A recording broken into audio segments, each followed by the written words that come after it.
వాళ్ళకి సంబంధించిన వాళ్ళు ఇచ్చిన ఎఫ్ఐఆర్ కాపీ ఏదైతే ఉందో అది మేము తెప్పించడం జరిగింది. దాంట్లో ఉన్న లోపాలు ఏంటో మీకు చెప్తాను. దీంట్లో ఎంత కుట్ర జరిగింది, ఒక మహిళ పైన ఎంత కుట్ర చేశారు అనేది మళ్ళీ చెప్తున్నాను. దయచేసి అందరికీ చెప్తున్నాను పేరు పేరున, ఇది రాజకీయాలకు సంబంధం లేదు. ఒక వ్యక్తికి మాత్రమే, ఒక మహిళకి ఒక పురుషుడికి జరిగిన సంఘటన మాత్రమే.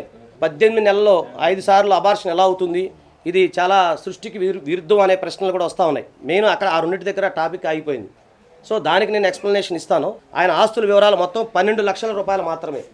అతను ఎసెట్స్ మొత్తం 12 లక్షల రూపాయలు మాత్రమే. తర్వాత ఆయన అప్పులు పోను సుమారు 8,82,152 రూపాయలు ఆయన అప్పు. అంటే సరే 9 లక్షలు వేసుకున్నాం, అది పోను. ఆయన ఆస్తి కేవలం 3 లక్షల రూపాయలు మాత్రమే. దయచేసి గమనించండి. ఒక ఎమ్మెల్యే ఆస్తి నాకు తెలిసి అత్యధికంగా తక్కువ ఉన్న ఆస్తి ఈయనే కావచ్చు దేశంలో ఏంటి. సో 3 లక్షల రూపాయలు మాత్రమే. సో 3 లక్షల రూపాయల ఎమ్మెల్యే స్థాయి ఉన్నప్పుడు 25 కోట్ల రూపాయలు ఎలా అడుగుతారు అనేది ఇక్కడ క్రిస్టల్ క్లియర్గా కనబడతా ఉంది. మా కుటుంబానికి అంటే ఇది వాళ్ళ అమ్మగారు ఇచ్చారండి, వాళ్ళ అమ్మగారు ఇచ్చారు. మా కుటుంబానికి, రూపానంద రెడ్డి గారి కుటుంబానికి గత 20 సంవత్సరాలు ఉన్నాయి. మా మీద నమ్మకంతో రెడ్డి గారి దయతో దయచేసి గుర్తుపట్టుకోండి, రెడ్డి గారి దయతో ముక్కవారిపల్లి సర్పంచ్గా నిలబెట్టి వారి ప్రోత్సాహంతో గెలిపించి మేము ఎప్పుడు కనివిని ఎరుగని రాజకీయ భిక్ష పెట్టినాడు. అంటే ఇక్కడ మీకు ఏమర్థమవుతుంది, ఎమ్మెల్యే గారికి రాజకీయ భిక్ష దొరికింది. సో ఆయన ఎమ్మెల్యే కాదు అని అర్థమవుతుంది డైరెక్ట్గా. సార్ మీరు చదివిందే చూడండి. తర్వాత రాజకీయ భిక్ష పెడితేనే మేము బతుకుతాం అన్నట్టు ఆమె చెప్తా ఉంది. ఎమ్మెల్యే అయిన మా అబ్బాయి రెడ్డి గారితో పాటు విశ్వాసంగా ఉంటూ, చూడండి ఇక్కడ మీకు అర్థమవుతుంది, ఫెయిత్ఫుల్గా ఉంటున్నాడని చెప్పేసి ఆయన నిలబెట్టడం జరిగిందని చెప్పి వాళ్ళు ఇందులో ఒప్పుకుంటున్నారు. ఎప్పుడు చేసింది, ఏ టైంలో చేసింది, ఎక్కడ చేసింది, ఎవరిని చేసింది, ఆ విషయం ఇక్కడ స్పష్టంగా లేదు. అలాగే ఈమె ఇచ్చిన ఆడియోలో కూడా లేవు. తర్వాత నేను కొంత పోలీసు వారిని అడిగినప్పుడు వాళ్ళు ఏమన్నారంటే మాకు కొన్ని ఎవిడెన్స్లు దొరికినాయండి అని అంటా ఉన్నారు. మేము రెడీగా ఉన్నాం. ఆ ఎవిడెన్స్ ఏదైతే ఉందో దాన్ని 65B కింద మేము క్రాస్ చెక్ చేయమని చెప్తా ఉన్నాం. ఆ రిసీవ్డ్ ఎఫ్ఐఆర్ ఎప్పుడు తెలుసా అండి, నైట్ 11 గంటలకి. అంటే భారతదేశంలో ఒక మగవాడు ఒక మహిళ పైన కేసు పెడితే వెంటనే నమోదవుతుందండి ఎఫ్ఐఆర్. ఒక మగ వ్యక్తి ఒక నైట్ 11 గంటలకి వెళ్ళి పలానా అమ్మాయి నన్ను మోసం చేసింది, పలానా అమ్మాయి నన్ను బాధ పెట్టిందంటే నైట్ 11 గంటలకి పోలీసు వారు అప్పటికప్పుడు ఎఫ్ఐఆర్ నమోదు చేస్తారా? ఎక్కడన్నా ఉందా? 11 గంటలకు రిసీవ్డ్ అప్పుడే జరిగింది, ఎంట్రీ కూడా అప్పుడే జరిగింది, 11 గంటలకి ఎఫ్ఐఆర్ కూడా నమోదైంది. అండ్ ఇంకొకటి 25 కోట్లు అనేది నేను అడగలేదండి. Let's be clear with this. 25 కోట్లు అనేది నేను అడగలేదు. ఆ వాయిస్ నాది కాదు. ఆ 29 సెకండ్స్ వాయిస్ నేను మాట్లాడలేదు. సో ఆ డివైస్ ఎవరితో మాట్లాడాను, ఏమని మాట్లాడాను అని ఫస్ట్ లాస్ట్ కాన్వర్జేషన్ మాకు ఇస్తే మేము దాన్ని డివైస్ చెక్ చేయిస్తాము. నేనైతే ఆ మాటలు మాట్లాడలేదు. 5 టైమ్స్ అబోషన్ అనేది అది మెడికల్ చెక్ జరుగుతుంది. ఎలాగో ఎఫ్ఐఆర్ ఫైల్ అయింది కాబట్టి నన్ను కూడా ఎంక్వైరీకి పిలుస్తారు. సో అది మెడికల్ చెక్ జరిగిన తర్వాత డాక్టర్సే కంక్లూడ్ చేస్తారు. యూపీఎస్సీది అది నాది కాదండి. నేను యూపీఎస్సీకి ప్రిపేర్ అవ్వడం నిజమే కానీ ఆ యూపీఎస్సీది నాది కాదు. జస్ట్ ఒక ఫోటో పెట్టేసి ఇది నేను పంపించాను అంటే కుదరదు. దాన్ని స్క్రీన్ షాట్స్ తీసి కనీసం ఎప్పుడు పంపించాను ఏంటి అనేదైనా సరే అది ప్రొడ్యూస్ చేస్తే దాన్ని కూడా డివైస్ చెక్ చేసేసి కంక్లూడ్ చేయడం జరుగుతుంది. తను అసెంబ్లీకి వెళ్ళిన ప్రతిసారి నాకు వీడియో కాల్ చేసేవాడు. ఒక్క వీడియో కాదు రిలీజ్ అయింది, 3 వీడియోస్ రిలీజ్ అయ్యాయి. సో దాంట్లో మీకు అందరికీ ఒరిజినల్స్ ఉంటాయి కాబట్టి నా డ్రెస్సెస్ కూడా చేంజ్ ఉంటాయి దాంట్లో. సో ప్రతిరోజు చేసేవాడు అసెంబ్లీ నుంచి వాళ్ళని చూపించడానికి వీళ్ళని చూపించడానికి, లంచ్ది ఇట్లా ఉంటుంది అది ఇది అనేసి.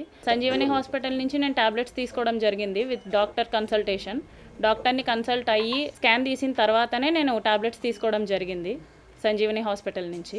ఆ రిపోర్ట్స్ కూడా నేను సబ్మిట్ చేశాను. నాకు హాస్పిటల్లో అబార్షన్ జరగలేదు. It's a very early thing, early stage of pregnancy అనమాట. సో అబార్షన్ కాదు, aborted. I got aborted through tablets. అతను ఒకనొక టైంలో 1 year తర్వాత నాకు తెలిసిన విషయం ఏంటంటే అతను నాతో మాత్రమే కాదు ఇంకొక 6 మంది అమ్మాయిలతో మాట్లాడుతున్నాడు. ఆ 6 మంది అమ్మాయిల్ని కలిసే ప్రాసెస్లో అతను చాలా ప్లేసెస్కి వెళ్ళాడు. అవన్నీ నాకు తెలియడం జరిగింది. అప్పుడే చెప్పాను ఎమ్మెల్యే గారికి, ఇది ఇలాగే వదిలేద్దామండి, మీరు కామ్ అయిపోండి, నేను కామ్ అయిపోతాను, ఇట్స్ నైట్ మేర్ లాగా వదిలేద్దాం అనేసి నేను చెప్పాను. కానీ అతను ఒప్పుకోలేదు.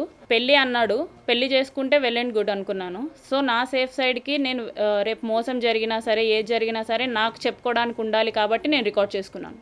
ఈ పెళ్ళి అనే టాపిక్ శ్రీధర్ వాళ్ళ మమ్మీకి ముందే తెలుసా? తెలుసండి, అందరికీ తెలుసు. ముక్కా ఫ్యామిలీకి తెలుసు, అరవా ఫ్యామిలీకి తెలుసు. ఆల్ ఆఫ్ సడన్గా ఫోన్ స్విచ్ ఆఫ్ చేసేసి మాట్లాడకుండా మానేసింది అతను. దానికి రీజనే నేను అడుగుతున్నాను, అతనే చెప్పాలి. ఈ 6 monthsలో అతను చాలా చేశాడు. నేను 1 year తర్వాత ఆ అమ్మాయిల గురించి తెలిసినప్పుడు నేను విడిపోదాం అనుకున్నప్పుడు నా ఫ్యామిలీని ఇన్వాల్వ్ చేయలేదు అతను. సో నా ఫ్యామిలీ జోలికి కూడా రాలేదు. మా హస్బెండ్తో మాట్లాడడం ఎలాంటివి జరగలేదన్నమాట.